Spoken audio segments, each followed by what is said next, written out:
আসসালামু আলাইকুম। আশা করি তোমরা সকলেই ভালো আছো। আমরা অনেকেই সাকাকে পাইছি। এখন অনেকেরই একটা প্রশ্ন, একে কোন পজিশনে খেলাবো? ঠিক আছে? সো ভিডিওটা শুরু করার আগে একটাই রিকোয়েস্ট, যারা এখন পর্যন্ত এই চ্যানেলটিকে সাবস্ক্রাইব করেনি, কাইন্ডলি চ্যানেলটিকে সাবস্ক্রাইব করে দাও। এখন দেখতে পাচ্ছি সাকা কিন্তু ভালো ফর্মে আছে। এখন প্রশ্ন হচ্ছে একে এলবিতেও খেলানো যায় এবং আরডব্লিউএফেও খেলানো যায়। এখন প্রশ্ন হচ্ছে একে কোথায় খেলাবো? অনেকেই প্রশ্ন করতেছেন ভাই এটাকে কোন জায়গায় খেলাবো? এখন আমি বলবো এই প্লেয়ারটার স্ট্যাটাসে আগে চলে যাব, তারপর বিবেচনা করে আমরা খেলাবো। ঠিক আছে? এলবি যেহেতু অনেকটা ডিফেন্সের মতোই কাজ করে। আর এই কার্ডটার যদি আমরা ডিটেলসটা দেখি, প্লেয়ার ডিটেলসে চলে গেলাম, তারপর হচ্ছে এখান থেকে যদি দেখি প্লেইং স্টাইল প্রোফাইল উইঙ্গার, এবং এর কিন্তু ড্রিবলিং আছে, মোটামুটি ভালো ড্রিবলিং, বল কন্ট্রোল। ঠিক আছে?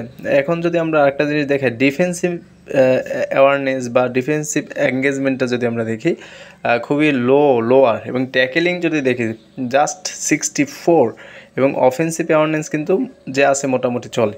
ঠিক আছে? এবং ডিফেন্সিভ অ্যাওয়ারনেস খুবই কম, ডিফেন্সিভ এঙ্গেজমেন্টের অবস্থা খুবই বেতাল, এবং ট্যাকেলিংয়ের অবস্থা বেতাল। যাই হোক, এগুলো কিন্তু খুবই কম। এখানে কিন্তু এলবিতে খেলতে তেমন কোনো লাভ নাই। ঠিক আছে? স্পিডটা পাওয়া ঠিক আছে, এবং অ্যাক্সেলারেশন ঠিক আছে 93, কিকিং পাওয়ার মোটামুটি ঠিক আছে, ফিনিশিং মোটামুটি ঠিক আছে, ব্যালেন্স ঠিক আছে, বুঝলাম সবই ঠিক আছে। কিন্তু আমি যদি বলি একে এলবিতে খেলালে তুমি কিন্তু ভালো ডিফেন্সিভ করতে পারবে না, অর্থাৎ বল ট্যাকেলিংয়ে খুবই বাজে অবস্থা হয়।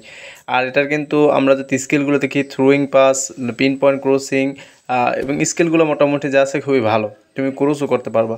এখন যদি আমরা এলবিতে নিয়ে আসি, তাহলে কিন্তু ট্যাকেলিং ভালো করতে পারবো না।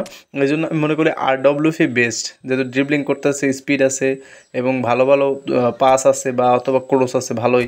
এবং আমরা যদি একটা এলবি এই কষ্ট করাটাকে আমরা যদি দেখাই, এর যদি আমরা ডিফেন্সিভ অ্যাওয়ারনেস আর ডিফেন্সিভ এঙ্গেজমেন্টটা দেখি, দেখছো, এবং ট্যাকেলিং কিন্তু 86, এই জন্য কিন্তু ও অনেক ভালো দেয়। এই ক্ষেত্রে আমি বলবো যে এখানে তোমরা না খেলিয়ে একদম আরডব্লিউপি খেলাবা। সো এই ছিল ভিডিওটি। পরবর্তী কোনো ভিডিওতে দেখা হবে। সেই পর্যন্ত সবাই ভালো থাকবেন, সুস্থ থাকবেন। আল্লাহ হাফেজ।